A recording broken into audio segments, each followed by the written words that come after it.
You know what we do? We do the news. It's Monday, October 28th, 2024. Another big weekend in the books. Let's get caught up.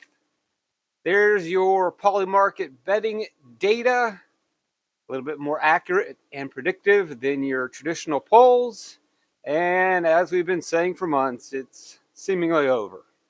And we can see October has been a huge month for Trump, and he has pulled away in virtually every single swing state. The only one seemingly close at the moment is Michigan, and that will probably go Trump as well. And so goes Trump, so goes many other candidates. If we look at the Ohio Senate election, every time Trump received a spike, July, or Kamala received a spike, they carried with them their senatorial and congressional candidates. And so goes Trump, so goes the Ohio Senator Bernie Moreno. And we're looking at the possibility now of a sweep. Very shocking, to say the least. The betting markets are favoring the Republican presidency win, not much of a surprise. The senatorial win, also not much of a surprise that the Republicans will get the majority there. The House, that is surprising, and I'll be surprised if they're able to pull that off. We can look at Real Clear Politic and look at some polling data outside of the betting markets. We'll look closer and compare Trump up in the national average, and as we can always say, the polls undercount Republican voters and underestimate Trump by around 4 to 5 points. So you can bake in 4 more 5 points there, and that puts him up to what, 53%. Battleground states in his favor, again, bake in the undercounting. And then they also have their own Real Clear Politic betting averages where they look at all the betting odds, which you can see over here, and they average those out. And on average, on the various different betting platforms for the election, Trump is around 61% to 37% to win. If we look at the electoral map, Trump's got about 219 guaranteed. Harris has about 215. And then we look at the possible swing states. There's 104 points available. And according to RCP, Trump wins just about all of those. We'll look closer at these battlegrounds, the swing states, the true ones, and then kind of the extended swing states just for discussion. And Trump is up in all of them. Again, they're pretty close, but we know that the trend over the years is that the Republican Party is underestimated. So you can put 5 points on top of all those, and it looks like he's going to win them all. If we look at some extended battleground states, like Minnesota shouldn't be the battleground state. It should go to Harris and the Democrats easily, and she is favored. But again, if you put in the 5-point undercounting, then it's close, which is shocking because the vice president is from Minnesota for the Democrats. Ohio is no longer a swing state. Nevada is close. You bake in. Early numbers that we went over in previous videos seem to favor the Republicans really turning out very well. I don't know why Texas is on here. New Mexico, shockingly, is becoming in play each and every day. Same thing as Virginia. These are two deeply blue states that should never be contested, and yet they are being introduced into the conversation, which just tells you how poorly the campaign is going for the Democrats. And in all fairness, they've only had a candidate for 3 months. Very difficult to put that together. But when you have $1 billion, it shouldn't be that difficult. Either way, not looking good for the Democrats. And we can look at some of the gains that Trump has made over the years if you want to go through the data. I think probably the most interesting is the favorability rating. Somehow the Democrats are still more favorable with Kamala Harris. She's 2.6 percentage points higher in the polls in terms of favorability. But you compare that to 2020 when Joe Biden had a favorability rating 17 percentage points higher than Trump. Trump very much disliked in 2020, and you can see the major gain that he has made. He's gained 14 percentage points from the previous election to this election, just showing what we already see, and we'll see in the tweets that we're going to pull up that he's more like now. He is not a cancer. He is not toxic.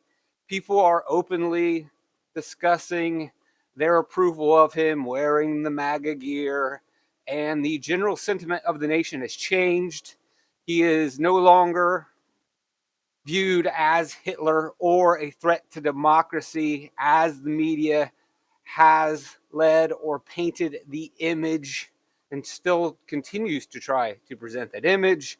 But with each day and with each rally and with each media appearance or podcast appearance, he has become very normalized and accepted, regardless of what the legacy media would like for Americans to believe. Americans are believing on their own, trusting their eyes, watching podcasts, attending rallies, and minds have changed. Sentiments have shifted. It's a different country. It's not 2020, it's not 2016, it is 2024. And some people are still living in the past. Some people are living in reality. So, what happened this weekend? We've got 32 million people so far. This number will likely only go up. Watched the Joe Rogan podcast with Donald Trump, a 3-hour-long podcast, 32 million views on just YouTube. This is not counting his Spotify views. Easily will become the greatest podcast, at least in terms of statistics of all time. And I'm sure that Donald Trump will mention that a time or two.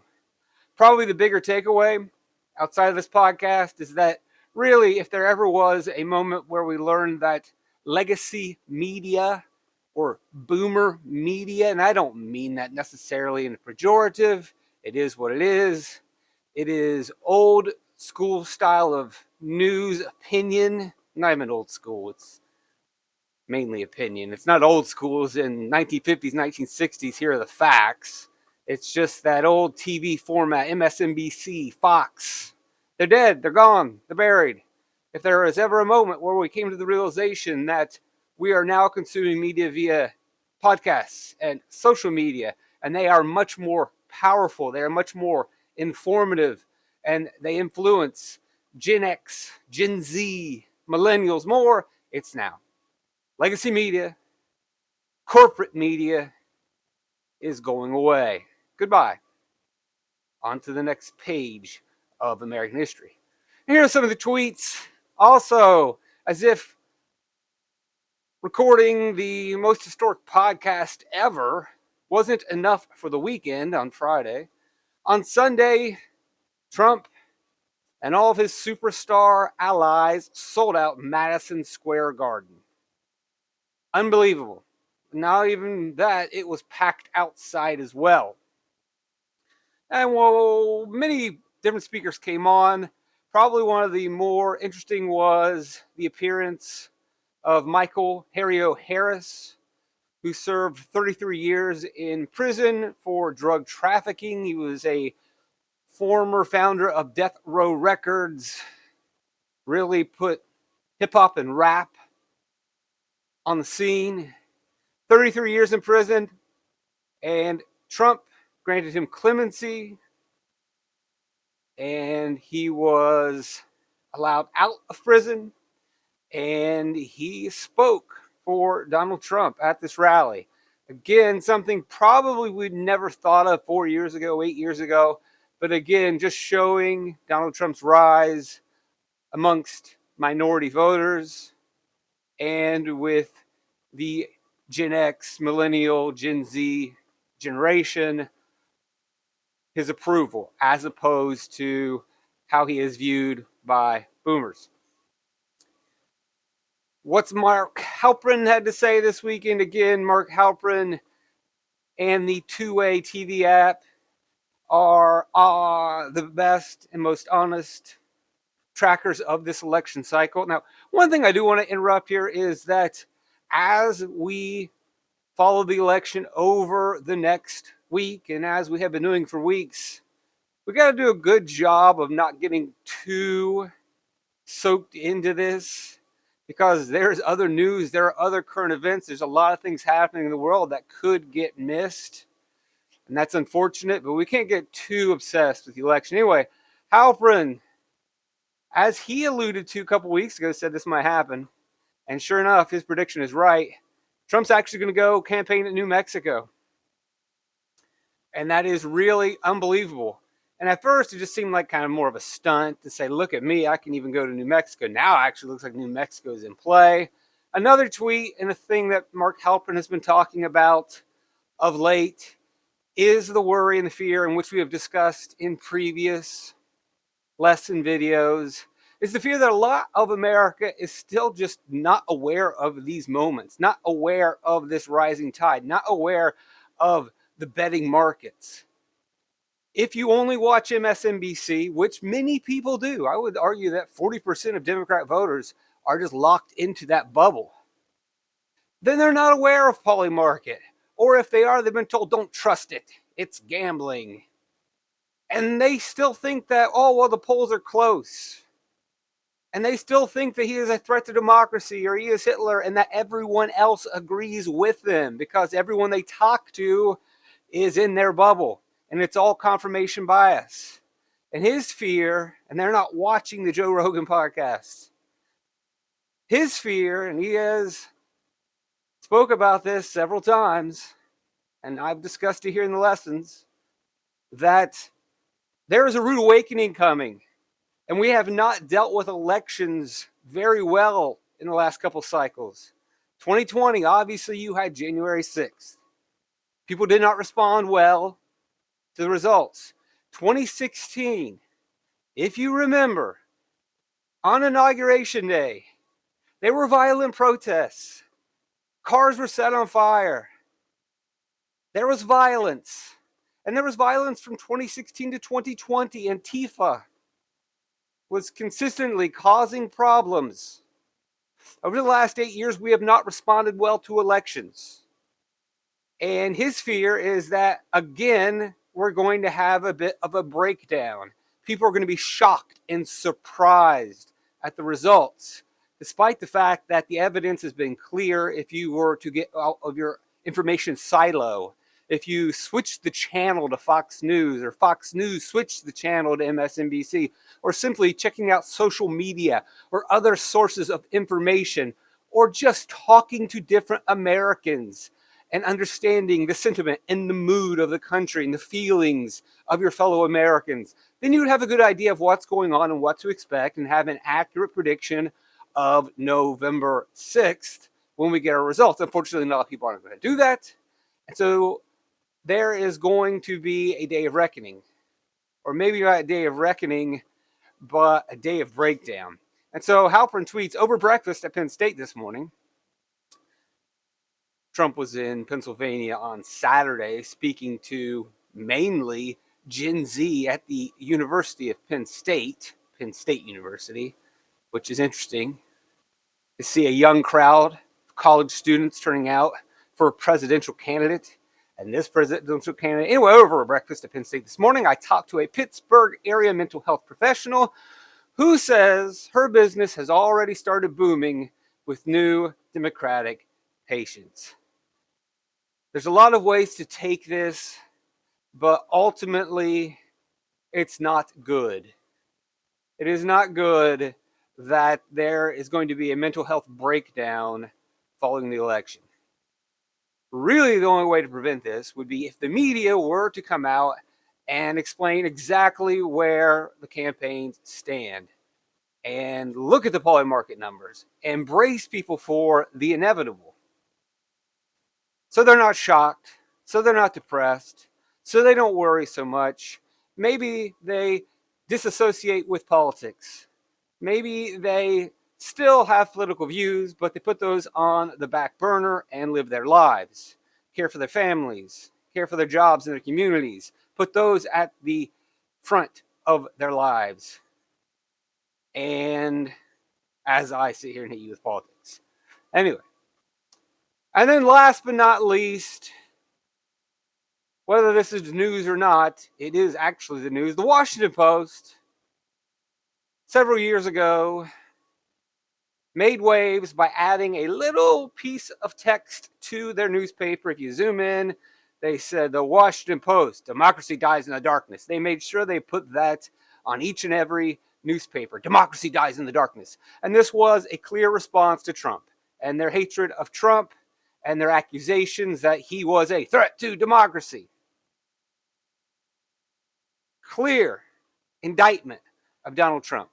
So if anyone is against Donald Trump, if anyone is anti-Trump, if there ever was one, it's the Washington Post, who changed the lettering on their newspaper to make sure that everyone reading, the first thing they saw was Washington Post, we hate Trump. I know it says democracy dies in the darkness, but that's simply code for we hate Trump. Okay, well, you guys hate Trump. Bum, bum, bum. Washington Post won't endorse a White House candidate for the first time since 1980s. Wait a second, I thought you guys hated Trump. You guys were the number one Trump haters. He's running for president against Kamala Harris. You hate Trump, so you should endorse Kamala. No, they don't. What does that really mean? And the Los Angeles Times did this. The unions did this. When you don't endorse anyone, it is a subtle endorsement of Trump. Period. End of story. Those are the rules. If you don't, we know what you are saying. You are, for all intents and purposes, endorsing Trump. And many of leftists and Democrats were up in arms. Most of the country doesn't seem to really care. It's the Washington Post. No one reads newspapers.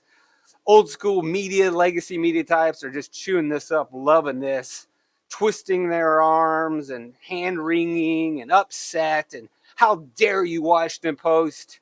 You were the guys who led the charge, and now you're practically supporting the guy. Well, it's pretty obvious why they are doing this. Who owns the Washington Post? You guessed it. One of the richest men on planet Earth, Jeff Bezos, of Amazon fame. He bought the Washington Post several years ago. He owns it. He doesn't want his newspaper attacking Donald Trump. Why does he not want his newspaper to attack Donald Trump? Well, as we have mentioned in previous lessons, government subsidies go to Amazon. And we're not just talking about a couple bucks here or there. When you count up government funding, tax breaks, subsidies and cash, you name it, Amazon, and don't hold me to this, but I'm pretty sure, is the second highest receiver of government subsidies in one way, shape, or form. So when we look at money going to programs like welfare, Medicaid, Medicare, SNAP, farmers, students, you name it. When we talk about subsidizing, we also talk about firms getting money, receiving tax breaks. Amazon's number two in getting their pockets filled with money. Amazon doesn't want to lose that money. Amazon doesn't want to risk that money coming in because of their paper that they don't even really care about, saying mean things about Trump. Why? Because Trump more than likely is about to take that government over. And when he takes over the government and his party, they get to control who gets the dole. They control the subsidies. They'll control the tax breaks and the funding. And Jeff Bezos and Amazon don't want to put that at risk. So, guess what? The Washington Post did not come out and endorse a candidate. They don't want to get on the wrong side. They're reading the tea leaves. Yet another sign from a billionaire like Daniel Loeb a week before, who changed many of his investing strategies towards companies that he thought would be profitable or favorable under a Trump administration. Here we have Jeff Bezos, again, reading the tea leaves. Not a fool, right? You don't become a billionaire by making mistakes and not understanding future markets. Bezos understands the future market. He understands who's likely to be running the future administration. And so his Washington Post did not endorse a candidate, which, as I said, for all intents and purposes, is an endorsement of Trump. That's your news for Monday, October 28th, 2024.